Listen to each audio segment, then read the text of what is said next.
Good morning, my brothers and sisters. Do you value the thoughts of God? We're going to get this from Psalm 139.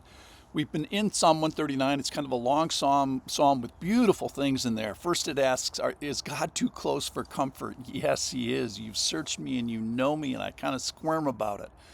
And then, where did all my parts come from? You formed my inward parts. Remember, God was pro life when the concept of your existence came up.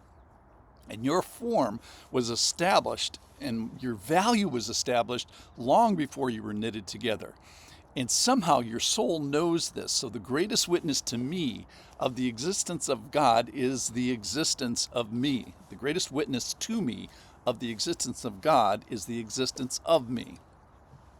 So the fact that I'm here tells me that there's a creator, and I enjoy the fruit of this amazing machine that is my body, and I know I was not the originator of this machine, and that only points to you. So the response hopefully is, I praise you that I'm fearfully and wonderfully made.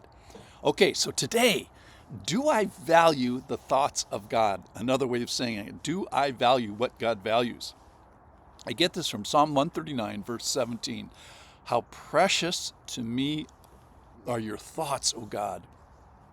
How vast is the sum of them. How precious to me are your thoughts, O God. How vast is the sum of them. So, how much do I value the thoughts of God? Are the thoughts of God just kind of tolerated? I suppose, they're good for you. Or are they esteemed and treasured above what? Above my thoughts.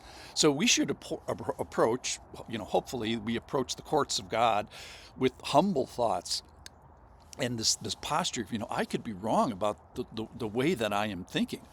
And Lord, how precious to me are your thoughts. So tell me and show me. Do I even have a curiosity about the thoughts of God or contempt? So I saw this video, and it was two marriage counselors talking about marriages that were in trouble. And what they did is they filmed the couples as they would come in for marriage counseling. And they kind of said that the one thing that was the absolute worst, the things that they could barely, or maybe even couldn't fix, was contempt.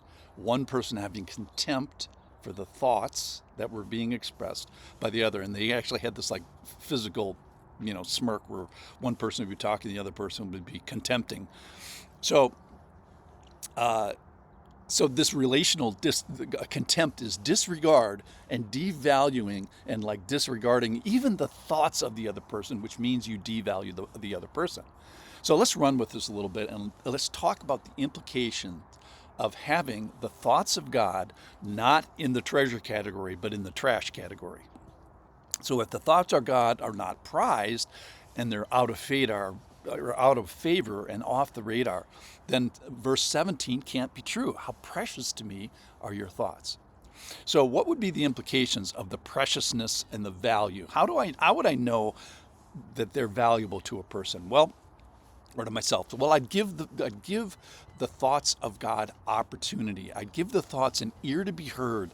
On a Sunday sermon, I'd be in church or maybe doing a daily podcast, which you are right now, so thank you. And then I'd give them like real estate in the battle of time. So our calendar could be used to assess the value that you have for the word. You could ask, is the word a habit? So if you've constantly valued the word, you would then have that reflected in your habits. So there'd be well-worn footprints into your quiet time place, or as I like to say it, your non-quiet time place, because if you're having a quiet time, you're doing it wrong. That's another little lesson. But let me say the opposite. If you perhaps, at the call of this idea, want to value the word, and you say, yeah, you're right, I should be cherishing the word more, and your goal is to make it your prize, then I would say act like it is already your prize. That is, do the behaviors as if it were a prize already, and then it will become your prize. All right, so make esteeming the word of God your habit, and then it will become your pearl. So walk the patterns first, and the trophy that you get is the result of it, which is having the thoughts of God be precious. So I know I love my own thoughts already, and perhaps, Lord, I can give you a toehold, and then another toehold, and then another toehold, and then wear those paths in habits. All right, so let's conclude today by making an assessment of gauging your enthusiasm for the thoughts of God. And let's appraise what value you give them by asking, what do you trade that is of value for what you want to value? So that would be effort and study and time and habits, part of your calendar, your prayer. Your prayer should be founded on the Word. If you cut my prayer life, it bleeds the Word. Is there memorization? Is there learning? And I would summarize all those things, those 10 things, in one word, which is curiosity. If you're not curious about the Word, my bet is that there's a direct correlation to how you calculate the worth of it. So curiosity equals value held. And no interest in the thoughts of God compounds and correlates to no significant regard for the thoughts of God. Your esteem of the thoughts of God is betrayed by your interest in the thoughts of God, obviously, and the value you hold the thoughts of God can be gauged by your vigor and enthusiasm and curiosity towards them. So let's see if you really do care about what God thinks. Would there be enough evidence to convict you in some kind of a court if you were accused of caring about the thoughts of God? All right, so I have two final suggestions.